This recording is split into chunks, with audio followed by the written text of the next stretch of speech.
교과서 34쪽 펴도록 하세요. 오늘 배울 거는 바로 고려 건국과 후삼국의 통일입니다.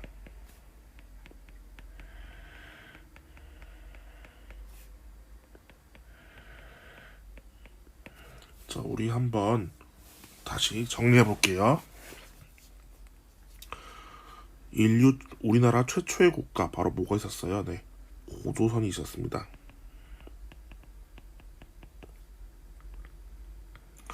자, 고조선이 망하고 새로운 나라가 생기게 되죠. 이걸 뭐라고 했다? 우리 삼국시대. 자, 삼국시대가 이렇게 하는데 삼국시대 끝나고 바로 누가 통일을 하게 돼요? 네, 신라가 통일을 하게 되죠. 그래서 언제 시대 신라가 통일하는데 또 어떤 나라가 생겨나 위에 발해가 생겨납니다. 이걸 뭐라고 하냐면 남북국 시대.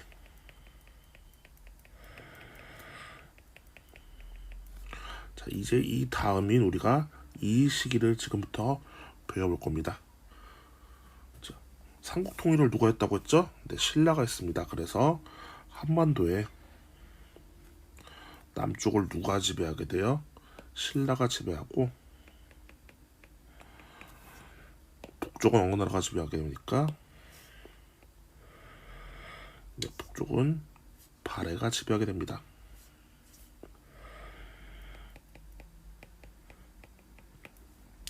자, 우리나라에 두 개의 나라가 있었다. 그래서 남북국 시대라고 부릅니다.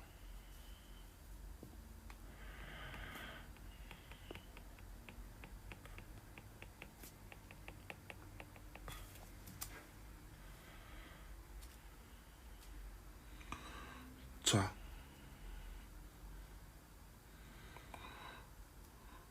이제 볼게요. 옆에 교과서 35쪽. 자, 신라말. 자, 귀족들의 왕위 단통으로 정치가 혼란해지기 시작합니다. 자, 그래서 신라말의 상황을 보면요. 자, 신라말 상황.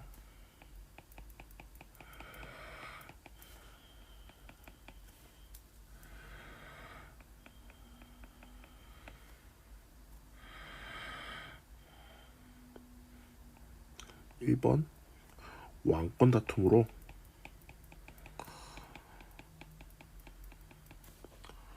정치가 혼란해집니다.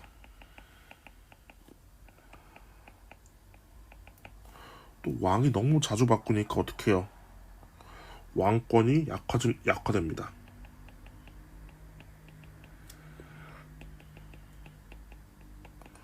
또 어떻게 했냐면 자, 세금을 엄청 매깁니다. 좀 글씨 깔끔하게 써볼게요. 두 번째, 지나친 세금을 물립니다. 자, 세금을 많이 물리니까 어떻게 백성들이 도저히 못 내겠다면서 어떻게 해요? 반란을 일으키거나 어떻게 해요? 도적대가 되기 시작합니다. 반란 또는 도적대가 되죠. 그러니까 어떻게 각 지역에서는 누가 다스리게 됩니까? 호족이라는 사람들이 등장합니다. 호족 등장. 자, 교과서에 있냐면 여기 있죠. 지방에서는 새로운 정치 세력인 호족이 등장합니다. 자, 호족이 뭐냐면요.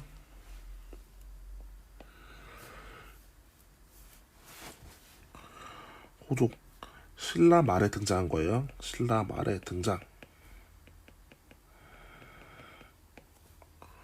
지방 세력인데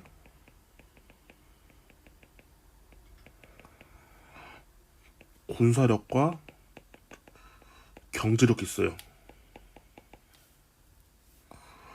경제력으로 각 지방을 다스렸어요. 즉 한마디로 뭐예요? 자기 지방의 조그만 왕이었던 거예요. 이렇게 호족들이 등장하면서 신라의 힘은 엄청 약해진대요. 나중에는 신라는 수도 경주 주변밖에 세력권이 없을 정도로 엄청나게 약화됩니다. 그 호족들 중에서 엄청나게 많은 호족들이 있었는데요. 그중 유명한 사람이 대표적으로 3명이 있습니다. 바로 견원, 궁예, 그리고 그 다음 왕건입니다.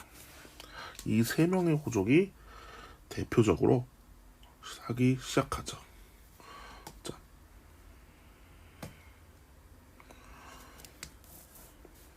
우리 한 명씩 차근차근 알아볼게요. 첫 번째 사람이 바로 궁예입니다.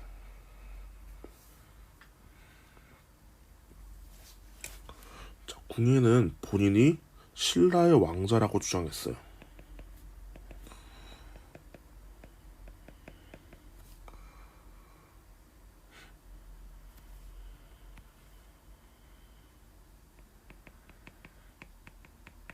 그래서 나라를 세우는데요.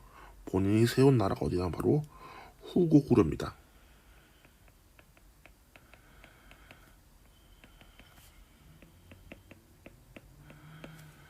다음 견훤이었어요. 견훤은 신라의 군인 출신이에요.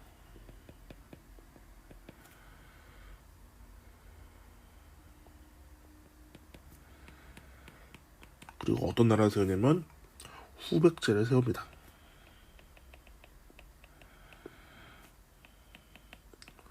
자, 우리 다시 한번 지도를 볼게요.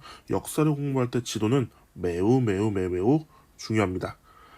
자, 이렇게 나라가 있으면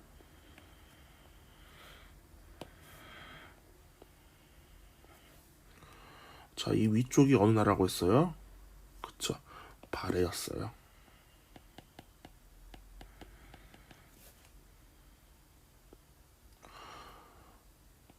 저기 발해가 있고 밑에가 뭐였어요? 신라였습니다. 근데 신라가 수도 경주 근처밖에 힘을 발휘해주지 못해요. 그래서 신라가 옛날 영토로 줄어듭니다. 그러자 각 나라를 세우는데요. 견훤이 자신은 뭐다? 신라의 군인이다. 건데 자기는 옛 백제 땅에서 백제를 세우겠다라고 하면서 나라를 세웁니다. 백제. 근데 그냥 백제가 아니라 나중에 등장한 백제니까 후백제라는 나라를 세웁니다.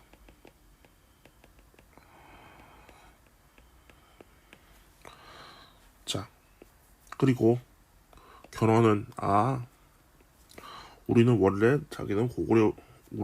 고구려를 본받아야 한다. 고구려 땅에 세웠다. 그래서 뭐예요? 고구려인데 무슨 고구려? 후고구려라는 나라를 세웁니다. 실제 영토를 세 개 다 비슷하게 그렸는데 실제로는 교과서에 35쪽에 보듯이 후고구려 영토가 제일 넓었어요. 자, 이렇게 후백제, 후고구려, 신라 세 개의 나라가 나뉘게죠. 이걸 뭐라고 한다? 바로 후삼국 시대라고 합니다.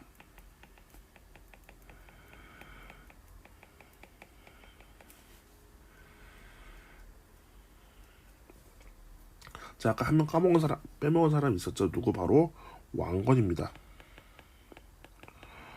자, 왕건은 개성 호족으로요. 궁예의 신하가 되어 후고구려를 설립하는데 도왔습니다. 자, 어디냐면 개성의 호족이에요.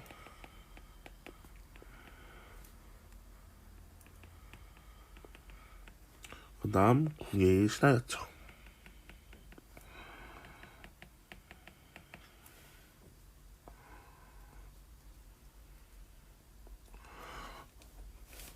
자, 이렇게 후삼국 시대에서 서로 치열하게 싸우게 됩니다. 주로 어느 나라 싸웠냐면 후고구려랑 후백제랑 싸우게 되죠. 왜냐면 신라는 힘이 정말 없었어요. 자, 이렇게 서로 이제 발의 부분은 좀 뺄게요.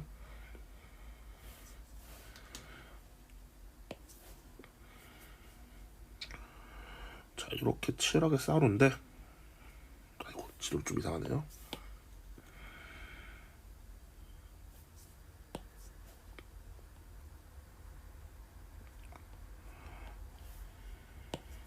이렇게 해야겠다.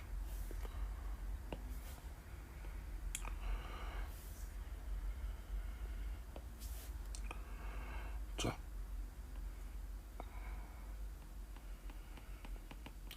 후고구려랑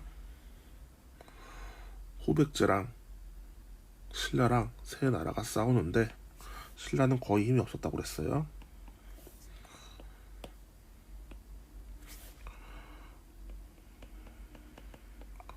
왕건이 활약을 합니다.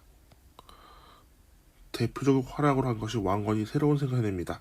아, 우리가 이렇게 위아래로만 싸울 것이 아니라 우리가 해군이 강하지 않냐라면서 해군을 이용하여 이렇게 남쪽을 공격할 생각합니다.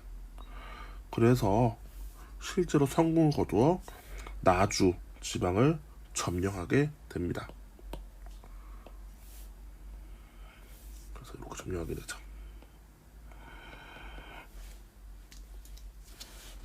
교과서에 보면 이 지역을 이렇게 점령하게 됩니다. 바로 궁예의 활약이죠. 왕건의 활약이죠.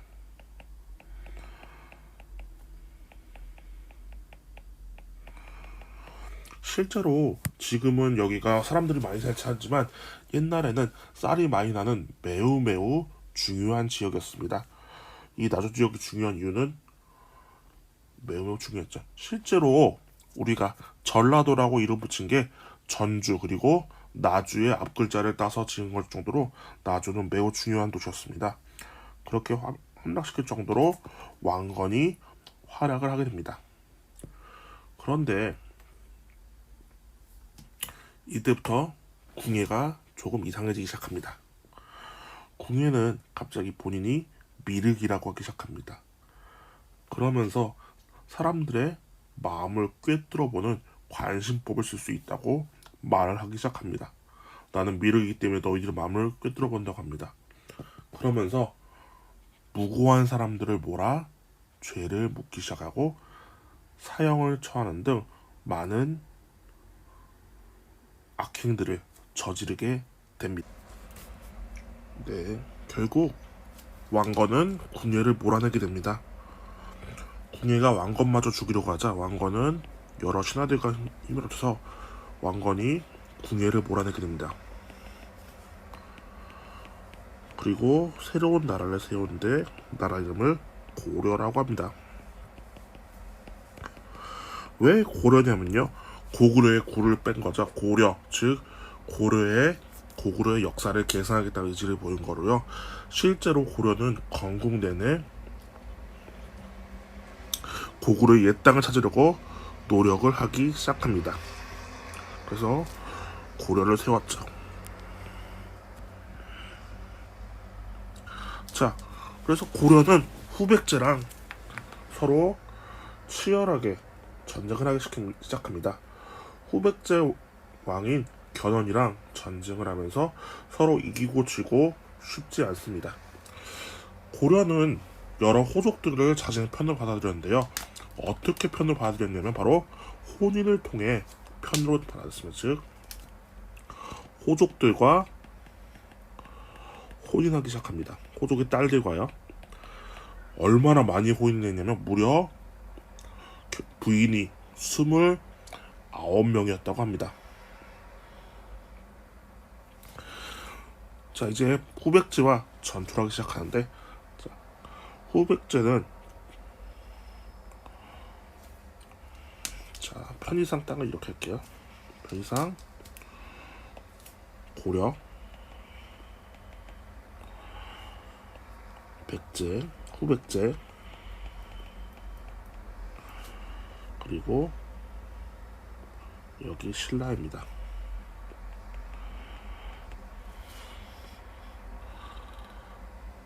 견훤은 이 상황을 극복하고자 신라를 쳐들어가서 신라왕을 죽이고 새 왕으로 경순왕을 세우게 됩니다. 경혜왕을 죽이고 경순왕을 세우게 돼요.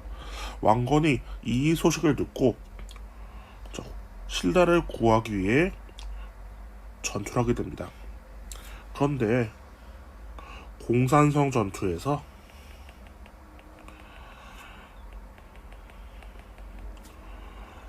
후백제가 이기게 됩니다.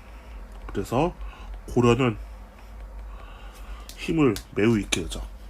이게 바로 패배했던 이 전투가 바로 공산성 전투입니다. 이게 바로 적어줄게요. 공산성 전투. 자, 몇 년도 전투에서 크게 승리했대죠. 이게 바로 고창 전투입니다.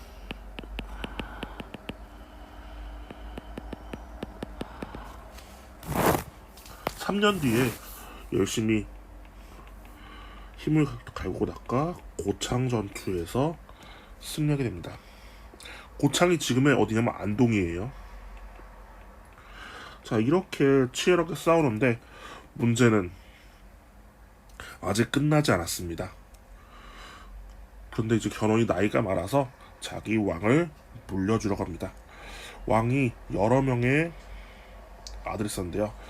뭐 양검, 용검, 신검 등 많은 아들이었습니다. 근데 견훤이 이것을 첫째 아들한테 물려주지 않고 첫째 신검보다는 똑똑한 막내 아들한테 왕위를 물려주게 됩니다.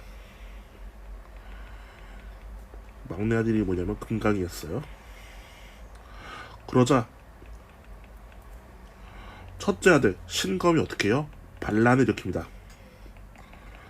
반란을 일으키고 견훤을 금산사에 내쫓게 됩니다. 이러자 견훤을 유폐시켜버리자 견훤이 탈출합니다. 그래서 어디로 가냐면 고려로 가죠.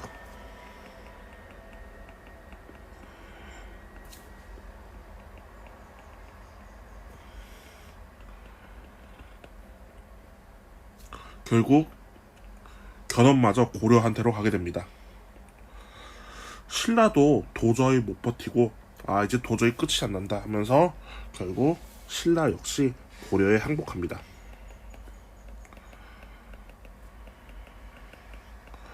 보면 신라가 스스로 고려에 항복하죠. 왜냐면 이때 신라는 군사력도 없고 아무것도 없었습니다. 그래서 자기 스스로 지킬 수 없었기 때문에 신라가 고려에 항복하게 됩니다. 결국 전투가 벌어지는데 견훤이 직접 앞에 나서서 전투를 이끌기 시작합니다. 전까지 자신의 왕이었던 견훤이 가자 후백제 군사들은 사기를 잃게 되고 결국 고려가 삼국을 통일하게 됩니다. 이게 바로 드디어 고려의 후삼국 통일이죠.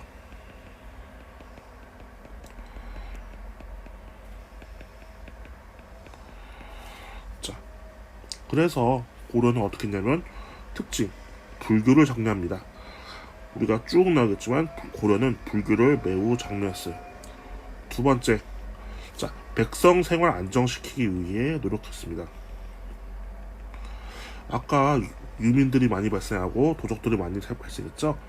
이것을 극복하기 위해 백성 생활 안정을 위해 노력합니다. 즉 세금 줄여주고요. 또 고구려의 옛 영토를 찾기 위해 노력합니다. 옛 영토,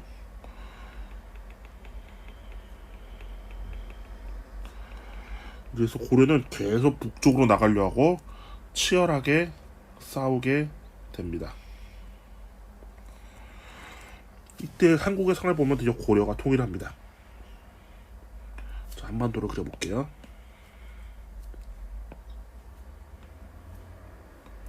고려가 삼국을 통일했는데 아까 북쪽에 무슨 나라가 있댔죠? 네, 발해가 있댔죠. 자, 고려가 삼국을 통일합니다.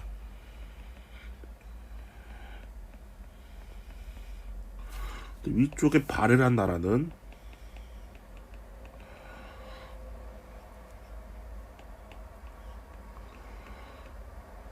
거란의 침입을 받고 멸망합니다.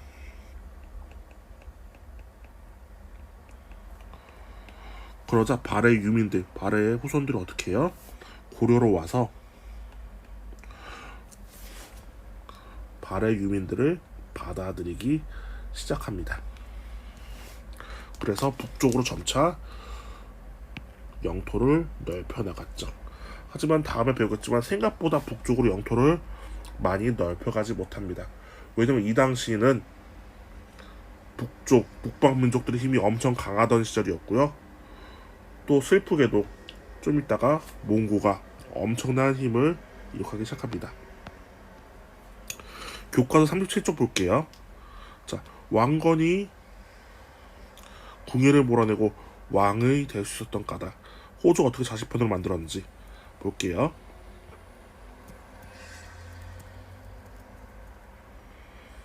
자, 영상을 잠깐 멈추고 한번 적어보세요.